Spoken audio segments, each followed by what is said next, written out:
When I was 14, I had a friend that his family was smoking marijuana, and we were playing around and we found a pipe.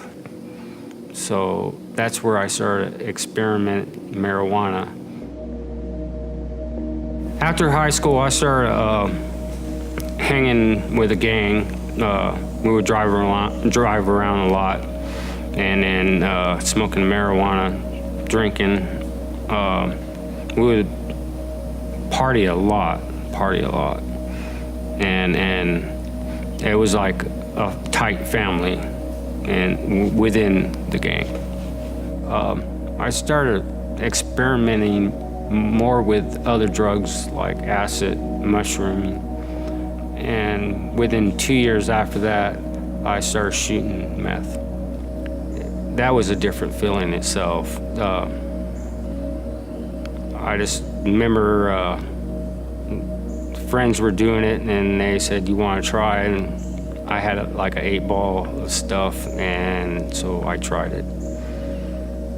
And when that happened, the whole world changed. The feeling was your body heats up,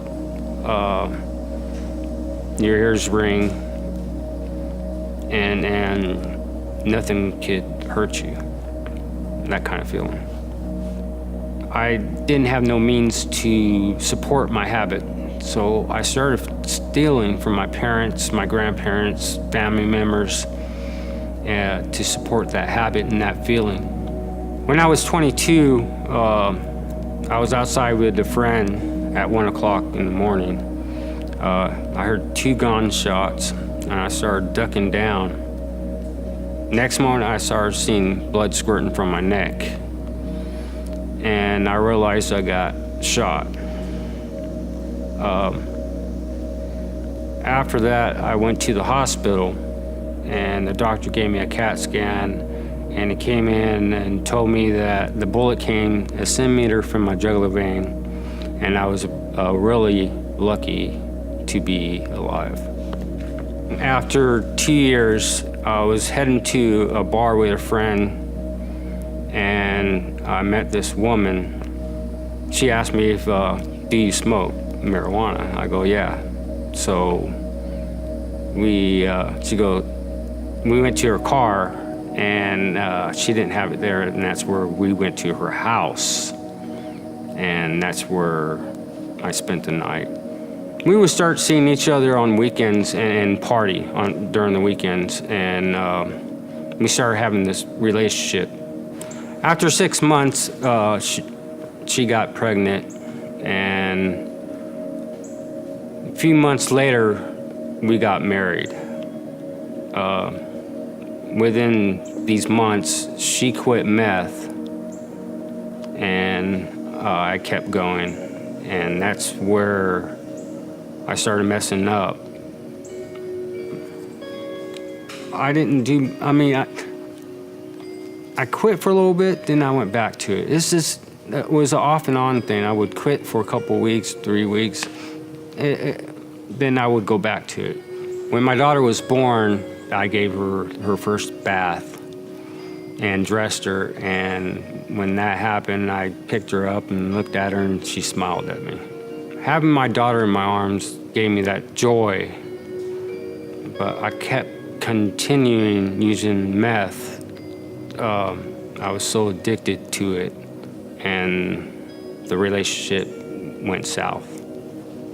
During the divorce, I left everything to Kathy. I knew Anna was in a better place than being with me, so I left her with her mom. I was really in a dark place. I didn't want to feel anything. I didn't want reality. I was in and out of jail. I was living in the streets, had nowhere to go. This was my lowest point I hit, and I really want to change my life, and so I started praying to God, to guide me, help me to better my life. The next morning, I started walking to Cedar House, and that's a rehab place. And this is where I started to learn new tools and getting to know myself. They had a van going to Judson Baptist Church, so I started signing up every Sunday to go to church. I started getting involved, getting to know God and have that relationship with God. I met a lot of loving brothers and sisters at this church, and they helped me a lot. After 5 years, I moved to South Carolina. Within 6 months, I found faith. The atmosphere around there, the teaching of God and having the relationship with God, and that's what attracted me.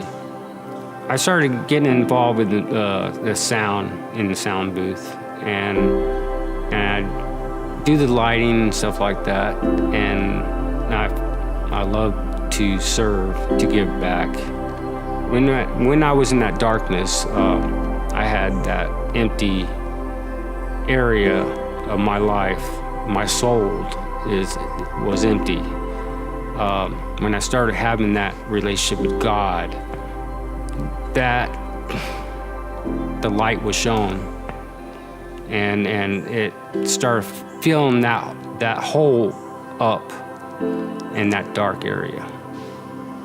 I've been clean for 9 years with God's grace and His love.